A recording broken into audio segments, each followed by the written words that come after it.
회사를 그만두고 이걸 한번 해볼까? 일단 질렀지. 인수를 딱 하고 보니 양성화 하자니 엄청나게 복잡하고 땅은 싹 밀어내야 되고 처음에는 거의 손실이 많았는데 지금은 네, 경북 예천의 고향으로 귀촌해서 16년째 살고 있는 50대 중반의 김경만입니다. 네, 반갑습니다. 귀향 후 은퇴도 하신 걸로 알고 있는데 은퇴를 하시게 된 이유가 무엇인가요? 제가 직장을 상당히 10년 넘게 다녔어요. 시골에 와서도 그렇게 해서 더 직장만 계속 다녀가지고서는 그 다음에 뭔가 하고 싶은 거를 못할 것 같아가지고 회사를 사표를 쓰고 숙박업을 하고 있습니다. 은퇴 후 선택하신 게 마을에서 체험장으로 운영을 하다가 수익이 안 나서 방치되어 있던 체험마을을 인수하셨는데 이런 것들을 용기 내서 맡게 된 과정이나 이유 설명 좀 부탁드릴게요. 진행 상황을 조금 더 부연 설명을 하면 체험마을이 마을 수익 사업으로 운영을 했었는데 하시는 분들이 이제 연세도 있고 뭐 일부 돌아가시고 이래서 맡아 할 분이 없으니 네가 위원장을 맡아서 한번 운영해 봐라. 그래서 제가 이제 위원장이 된 거죠. 그렇게 해서 이제 운영을 하고 있습니다. 시설도 낙후됐고 밥통에 밥솥도 코팅이 벗겨져 있고 지붕에 뭐 물도 새고 이런 거를 한 2달간은 정말 손수 일일이 수리를 다 하면서 시설도 바꾸고 또 청소도 하고 그런 시기가 있었습니다. 그때가 정말 힘들었어요. 처음에는 흰돌 녹색 펜션이라고 그 체험마을 운영하던 데가 수익이 사실상 거의 없었잖아요. 그래서 이제 기본적으로 내야 되는 임대료 내고 있는 걸로 알고 있었는데 지금은 좀 어떤가요? 사실 그 고정적으로 나가는 돈이 있어요. 시설을 운영을 하다가 보면은.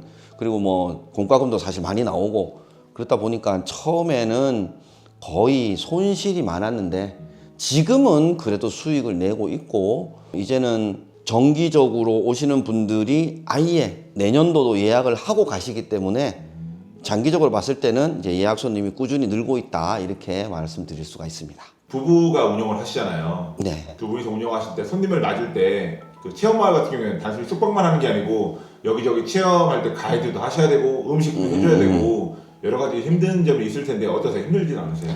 힘들죠. 저도 저지만 이제 음식을 해주는 저희 와이프가 많이 힘들고요. 또 연세 드신 분들이 좀 오시면 그렇게 시골에 어릴 적 먹던 반찬들을 원하시는 분들이 많아요. 요즘 같은 봄날에는 산나물 뜯으러 다니고 머위 뜯으러 다니고 그거를 이제 조물조물해서 반찬을 내면 그렇게들 좋아하시니까 그 맛에 또 오신다 그러고 내년을 예약을 하시고 그렇죠.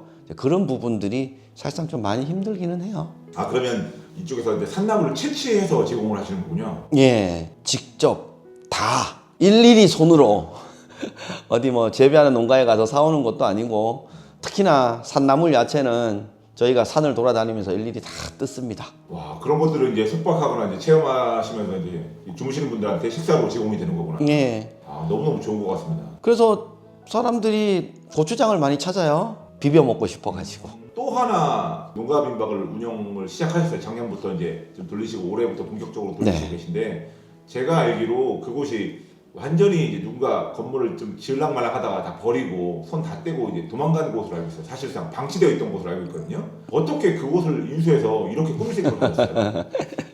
저도 예전에 그 영상이나 사진들을 보면 이거를 내가 이렇게 만들었나 깜짝깜짝 놀랍니다. 처음에는 흰돌 마을만 운영을 할 때 물론 저수지가 있어서 전망이 상당히 좋은 곳이긴 하지만 오시는 분들이 물놀이 할 곳이 있었으면 좋겠다라는 얘기를 많이 하셨어요. 그래서 마침 가까운 곳에 계곡을 끼고 있는 1000평 정도 땅이 있어서 와봤는데 풀이 내 키보다 더 커요. 엄청나게 커. 알면 알수록 방치된 기간도 길고 건물은 짓다가 말았고 그래가지고서 아 여기가 너무 탐나는 거예요. 일단 질렀지. 그렇게 해갖고 인수를 딱 하고 보니 건물은 8년 전에 짓다가 마른 건물이라서 이거를 양성화 하자니 엄청나게 복잡하고 땅은 8년 동안 나무가 자라고 풀이 자라고 했던 것을 두고 보니까 싹 밀어내야 되고 그리고 또 몇 해 전에 여기가 이제 물난리가 한번 났었단 말이에요. 계곡에 그냥 뭐 돌 서축이 무너져 가지고서 엉망이었단 말이에요. 그러니까 그거를 지금의 모습으로 만들기까지가 정말 힘들었어요. 그런데 하나 확신이 있었던 건 이런 계곡을 낀 이 정도의 땅은 정말 구하기가 힘듭니다. 그래서 다듬어 놓는 건 힘들었지만 지금부터는 이곳에서 내가 원하는 것을 많이 이루고 만들어 갈 수 있다. 그런 확신이 있습니다. 제가 알기로 이제 은퇴하시고 나서 그렇게 뭐 자금 사정이 다들 넉넉지 않으시잖아요. 근데 어떻게 이런 인수 자금이나 이런 걸 마련하셨어요? 뭐 엄밀히 따지면 제 게 아니라 은행 거죠. 네, 은행 거고. 그래서 이거를 이제 내 걸로 만들려면 뭐 부지런히 일을 해서 벌어야 되겠죠. 대부분의 이 공사를 진행을 하면서는 다 외상으로 했고 공사를 완공을 하고 담보대출도 받고 이렇게 해서 지금은 뭐 다 정산을 했습니다.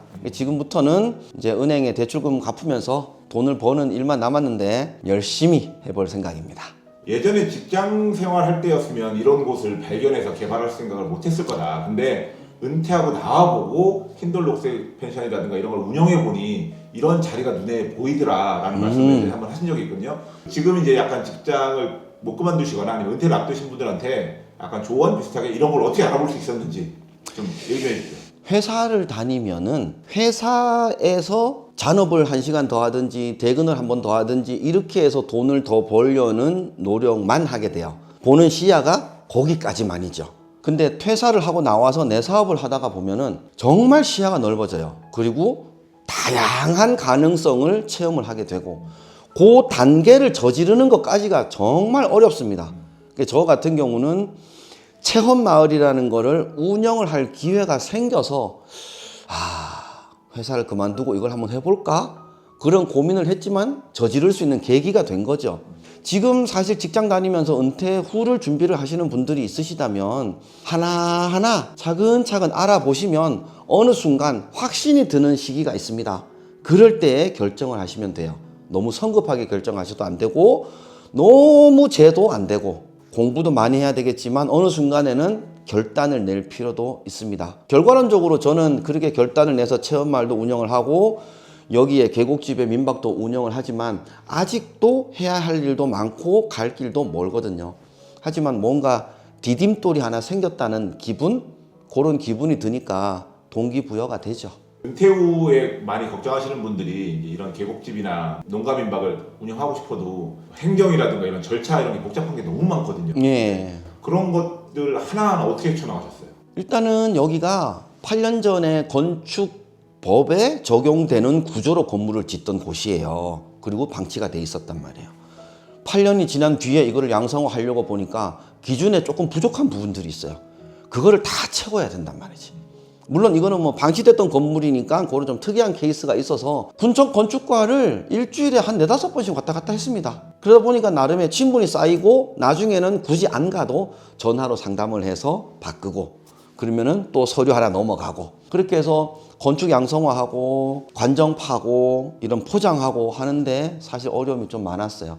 그래서 혹여나 이런 걸 준비를 하시는 분들이라면 민박 허가를 보통 군청 농정과에서 내주는데요. 거기랑 상담을 딱 하면 어떤 시설을 보충해라, 뭐가 필요하다 그런 거를 일제히 싹 알려줍니다. 기본적으로는 주소를 내가 그쪽으로 옮겨놔야 되고 소방시설 해놔야 되고 그런 게 있는데 차근차근 준비를 하면은 뭐 그렇게 어렵지는 않습니다. 그리고 이제 요 방송을 보시는 시청자분들한테 혹시나 이제 본인도 은퇴 후에 이런 농가 스테이 최근에 많이 하시거든요. 펜션 같은 거. 그래서 어려움을 겪는 분들이나 좀 겁이 나신다 하시는 분들은 이쪽 스테이나 아니면 흰돌 녹색 체험마을에 오셔서 하루 정도 숙박을 하신 다음에 그 상담을 받으시면 또 친절하게 상담해 주실 거죠? 그럼요. 제가 겪고 올 때 누군가 나한테 살짝 도움만 줬어도 저는 엄청난 단축된 준비를 했을 텐데 그게 없이 저는 일일이 내가 하나씩 다 알아보니까 기간도 길어지고 고생됐단 말이에요. 그런 경험을 바탕으로 누군가가 나한테 이런 길을 간다 그러면 저는 제가 알고 있는 걸 다 가르쳐 드릴 겁니다. 부담 없이 상담 오셔도 됩니다. 계곡집을 운영하시면서 이제는 정비도 다 되어 있고 막 데크 같은 것도 직접 손수 다 직접 짜시는 걸 많이 봤어요. 막 돌도 옮기시고 페인트도 칠하시고 막 하셨는데 이제 운영을 하면서 처음에 계획했던 거 대비 어떻게 수익이 좀 잘 나오고 있습니까? 이제 시작이라서 계획은 장대하죠. 네. 거기까지 가자면 아직 멀었지만 지금 이제 나름의 안팎의 공사를 끝내놓은 상태라서 올 여름쯤 지나서부터는 나름의 어느 정도 정상궤도에 올라서지 않을까 그렇게 기대를 하고 있습니다. 여기가 계곡물이 좋아요. 확실히 은퇴하시고 나서는 아무래도 좀 막 농사를 짓거나 이런 너무 육체적인 것들을 하기 힘들잖아요. 그런 면에서 이런 농가민박이나 이런 스테이 운영하는 거에 대해서 직접 또 하고 계시고 어떻게 생각하세요? 처음에 은퇴를 하고 농사를 준비를 하시는 분들이라면 초기 자금이 엄청나게 많이 듭니다. 그리고 기술을 많이 배워야 되고 초기 정책 자금을 쓰거나 이런 분들도 있는데 이거 다 빚입니다. 스테이나 민박 이런 거를 해가지고 소소히 오시는 분들한테 쉼을 제공하는 공간, 그거는 손님들한테도 그런 어떤 쉼을 주지만 나도 쉴 수 있는 거고, 그렇게 소소한 시작이 은퇴 후에 나름의 편안한 행복을 줍니다. 그래서 거창한 시작보다는 소소한 시작이 내 은퇴 후의 삶을 양보다는 질적으로 향상시킨다는 부분은 꼭 참고해 주시면 좋겠습니다. 스테이나 체험마을 운영하시다 보면 기억에 남는 최악의 손님 뭐 원투 정도 좀 굳이 딱 두 팀을 뽑자면은 젊은 친구 3명이서 와가지고서 느티나무 밑에서 거의 새벽까지 술을 먹었는데 아침에 나 보니까는 갔어요 벌써. 아니 새벽까지 술 먹던 사람들이 언제 짐 싸들고 갔지? 하고 청소를 하러 들어갔는데 거실에 이불이 이만큼 둘둘 말이 있는 거야. 그래갖고 그거를 꺼내봤더니만 거기에 그냥 전날 먹으면서 뱃속에 넣었던 거를 거기다가 다 빼놓고 갔더라고. 그래갖고 그냥 막 일일이 그냥 수도가에 가갖고 다 털어내고 빨고 막 이러면서 내가 속이 많이 상했고요. 또 한 팀은 식사 예약을 다 하고 했는데 그냥 그날 임박해가지고 사정이 생겨서 못 가게 됐습니다. 당일 노쇼. 그 양반은 편하게 그렇게 말로만 한마디 하면 되지만 숙박 준비해놓고 식사까지 준비를 해서 장을 다 봐놓고 기다리는 사람 입장에서는 되게 황당하죠. 그 계약금 그냥 낸 거 우리 안 받은 셈 칠게요 미안합니다 이러고 툭 끊어버리는데 그 꼴랑 계약금 5만 원 걸어놓고 황당하죠. 그럼 다른 손님도 못 받고 장 봐놓은 거 그때 35명 예약을 했었단 말이에요. 그 35명분 장 봐놓은 거를 어떻게 할 거냐고. 그래갖고 그냥 이래저래 친구들 불러가지고서 그냥 친구들 잔치 한번 하고 털었어요. 속이 좀 쓰립니다. 좀 미리 말씀하시면 얼마나 좋아. 임박해서 말을 하면 정말 제일 속상하죠. 여기 계곡집을 본격적으로 운영하셔야 되는데 계곡집 홍보 자랑 좀 해주십시오. 왜 여기로 와야 되는지. 여기가요 이만한 달의 넝쿨 느티나무도 있고 그 그늘이 폭포가 또 있어요. 그래서 엄청나게 좋아요. 거기에 내가 또 평상도 쫙 깔아놨단 말이에요. 거기 이제 앉아서 계곡 물소리 듣고 있으면 세상 근심 시름 다 내려놓을 수 있습니다. 그리고 그 물속에는 물고기도 있고요, 올챙이도 있고요, 개구리도 있고요. 또 그런 거를 보는 재미, 아이들도 엄청나게 좋아합니다. 그리고 여기는 또 애견 동반이 또 가능해요. 그래서 강아지들 데리고 와서 물놀이 하거나 또 쉬고 싶거나 이런 분들이 쉬었다 가기에도 정말 좋습니다. 2층에는 소형견을 데리고 와서 놀 수 있는 공간이 있어요. 그 다음에 1층 같은 경우는 불 때는 아궁이 방이 있어서 고구마 구워 먹는 거, 또 불 때는 거 이런 거 좋아하시는 분들 있잖아요. 그렇게 불 때고 아랫목에서 턱 지지면서 잠도 잘 수 있고, 그리고 제가 손수 만든 넓은 데크가 있기 때문에 거기에서 충분히 바베큐도 할 수 있고 음악도 틀고 놀 수 있고 그래요. 참고로 제가 노래하는 걸 좋아해서 노래방 기계 다 구비되어 있습니다. 여기가 1, 2층 독채 건물이에요. 그래서 1, 2층을 임대를 하시면 여기 계곡당 1000평을 그냥 다 쓰시는 겁니다. 다른 손님 일체 안 받을 거거든요. 그렇다면 1, 2층을 임대해서 가족 모임을 하거나 동창 모임을 하면 독립된 공간에서 우리들만의 시간을 가질 수가 있죠. 그거는 상당한 장점입니다. 은퇴하시고 이제 인생 2막을 고민하시는 분들이 최근에 이제 우리나라도 고령화가 되면서 정말 많거든요. 그런 분들한테 선배로서 해주고 싶은 말씀이 있다면? 저도 그런 길을 걸어왔고 앞으로 그렇게 이제 은퇴를 준비하시는 분들이 계시다면 감히 말씀을 드립니다만 크게 저지르지는 마시라는 말씀을, 뭐 니는 은행 빚내 갖고 다 저질러 놓고 왜 그런 말을 하냐라고 하실 수는 있는데, 제가 저질러 놓고 보니 은퇴 후의 삶은 그래도 조금의 여유와 즐김과 휴식이 좀 동반이 됐으면 좋겠는데 너무 크게 저질러 놓으면요 회사 다닐 때보다 훨씬 더 열심히 일해야 됩니다. 밤낮으로 일해야 됩니다. 조금 소소하게 뭔가 시작하셨으면 좋겠다 이런 말씀을 드리고 싶습니다.